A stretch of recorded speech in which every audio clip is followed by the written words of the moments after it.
అందరికీ నమస్కారం.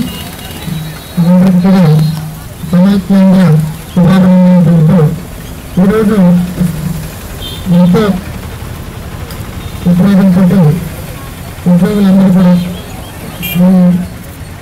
ఒక కార్యాచరణ మనం ఏర్పాటు చేసుకుంటాం. మీరు జరిగినటువంటి ఆందోళన కార్యక్రమం ఎంతో శాంతియుతంగా ముందుకు తీసుకొచ్చారు. ఇది చాలా అభినందించవలసినటువంటి విషయం. ముఖ్యమైన విషయం ఏంటంటే మన కోర్సులు ఏవైతే మన పూర్ణాంగ ప్రాంత ప్రజల యొక్క మనోభావాలని దృష్టిలో పెట్టుకుని వారి ప్రయోజనాలు పరిరక్షణ కొరకు చేయాలి. మన పాత్రను మనం పోషించాలి. సంఘంలో ఒక బాధ్యత గల ఉద్యోగంలో ఉంటూ మనం అందరికీ కూడా మార్గనిర్దేశం చేయగలిగినటువంటి పరిస్థితులు మనం ఉన్నాం కాబట్టి మనం ఎటు పరిస్థితులను ఒకటి వాళ్ళకి మార్గనిర్దేశం చేయలేకపోయినప్పటికీ మనం కలిసి అటు అది ముందడుగు కాకపోయినప్పటికీ మనం వాళ్ళతో కలిసి అడుగు వేసామనేటువంటి ఒక సంతృప్తి మనం కూడా అనుభవించాలి. ఆ సంతృప్తిలో ఉండేటువంటి ఆనందం ఏంటో మనకి తెలియాలి. ఆ కారణం చేత మనందరం కూడా ఎంతో సంతోషంతో ఈరోజు ఈ కార్యక్రమంలో మనం పాల్గొన్నాం. మనం చాలా కాలం డ్యూటీలో ఉన్నప్పటికీ కూడా ఎంసెట్ బైకాట్ చేయాలనేటువంటి ఒక నిర్ణయం తీసుకుని దాన్ని చాలా సక్సెస్ఫుల్గా మనం బైకాట్ చేయగలిగాం. ఈ రోజున పాలిటెక్నిక్స్ గురించి ఒక కేంద్ర స్థాయి కోర్ కమిటీ, ఒక పార్టీకి నేషనల్ పార్టీ రూలింగ్ పార్టీ యొక్క కోర్ కమిటీ పెద్దలైనటువంటి దిగ్విజయ్ కూడా మీరందరూ కూడా మరి ఎంసెట్ని జరిగేట్టుగా చూడండి అనే ఒక పిలుపుని ఇచ్చారంటే అది ఖచ్చితంగా మన విజయం కింద భావించాలి. సో మనం అదే స్ఫూర్తితో ఈ రోజున పూర్తి స్థాయి సమ్మెలో పాల్గొనాలని కూడా నిర్ణయించుకుని కాకినాడలో జరిగినటువంటి సమావేశంలో ఆ రోజు ఆ నిర్ణయం తీసుకున్నాం. 11వ తారీఖు అర్ధరాత్రి నుంచి మనం కూడా పూర్తి స్థాయి సమ్మెలో పాల్గొనాలని. ఆ నిర్ణయం ప్రకారంగా ఇప్పటికే చాలామంది స్టాఫ్ అన్ని కేటగిరీస్ వాళ్ళు కూడా ఈ స్ట్రైక్లో పాల్గొన్నారు. అయితే మనం చాలా కాలంగా మన యూనిట్ ఆఫీసర్స్ అయినటువంటి ప్రిన్సిపల్స్ని కూడా మీరు కూడా మాతో రావాలి అని అడగడం జరిగింది. అయితే ప్రతి ప్రిన్సిపాల్ కూడా మాకు కూడా మీతో రావాలనే ఉంది, మేము కూడా ఇందులో ఈ సమ్మెలో పాల్గొనాలని ఉంది.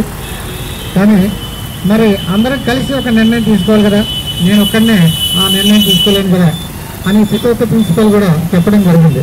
అయితే వారికంటూ విడిగా ఒక అసోసియేషన్ లేకపోవడం వల్ల వారందరూ కలిసి కూర్చుని మాట్లాడుకునేటువంటి ఒక వేదికను మనకు ఏర్పాటు చేయగలిగితే ఆ వేదిక మీద వచ్చినటువంటి ప్రిన్సిపల్స్ వారి సమస్యల్ని కూడా వారు చర్చించుకొని వారు ఏం చేయాలి, వారి యొక్క భవిష్య కార్యాచరణని వాళ్ళు ఆలోచించుకుంటారనేటువంటి ఉద్దేశంతో ఈరోజు ఈ పాలిటెక్నిక్లో, ఈ గవర్నమెంట్ పాలిటెక్నిక్లో విశాఖపట్నంలో మన రీజనింగ్ ఆర్జేడీ అఫేర్స్ కూడా ఈ పాలిటెక్నిక్ ప్రిన్సిపల్ కూడా అవడం వల్ల ఆ సమావేశాన్ని ఇక్కడ ఏర్పాటు చేస్తే బాగుంటుందని ఇక్కడ వాళ్ళందరినీ కూడా అందరినీ చెప్పడం జరిగింది.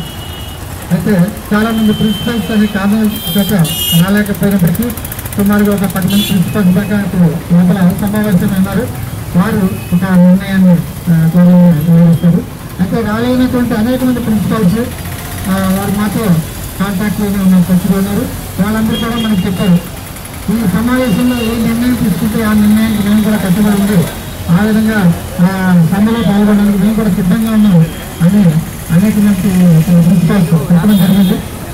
సో ఈ స్ఫూర్తితోటి ఆ ప్రిన్సిపాల్స్ అందరూ కూడా ఒక నిర్ణయం తీసుకుని వారు కూడా మనతో సమ్మెలో పాల్గొంటారనేటువంటి ఆశిస్తాం. సో ఈ విధంగా మనం ఈ కారణం చేత ఆ ప్రిన్సిపాల్స్ మీటింగ్ ఇక్కడ మనం పెట్టగలగడం ఇది కూడా మనం ఒక విజయం కింద పెట్టాలి. ఆ ప్రిన్సిపాల్స్ మనం ఎంతో కొంత పర్సులేట్ చేసి మీరు కూడా మాతో పాటు వచ్చి ఇందులో ఉన్నటువంటి ఈ సమ్మెలో ఉన్నటువంటి సమ్మె చేయడంలో ఉన్నటువంటి మన సంతృప్తి అంటే ఆ సంతృప్తిలో ఉన్న ఆనందాన్ని మీరు కూడా అనుభవించాలని మన చైర్మన్ చంద్రశేఖర్ గారు వాళ్ళకి కూడా రిక్వెస్ట్ చేయడం జరిగింది. అయితే వారికి అనేక అనుమానాలు ఉన్నాయి. ఆ అనుమానాలన్నీ కూడా చాలా మట్టుకు నివృత్తి చేయడం జరిగింది. మరి మేము హెడ్స్ ఆఫ్ ఇన్స్టిట్యూషన్స్ కాబట్టి మేము 15 రోజుల ముందుగా నోటీస్ ఇవ్వాలి కదా అని కొంతమంది అడగడం జరిగింది.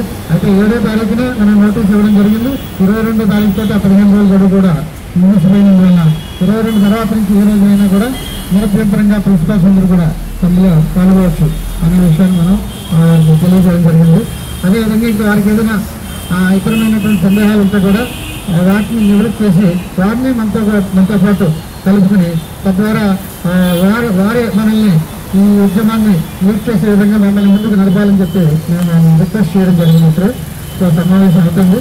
తద్వారా మీరు ఈ అవకాశం ఇచ్చిన మీ అందరికీ కూడా నా ధన్యవాదాలు. Thank you.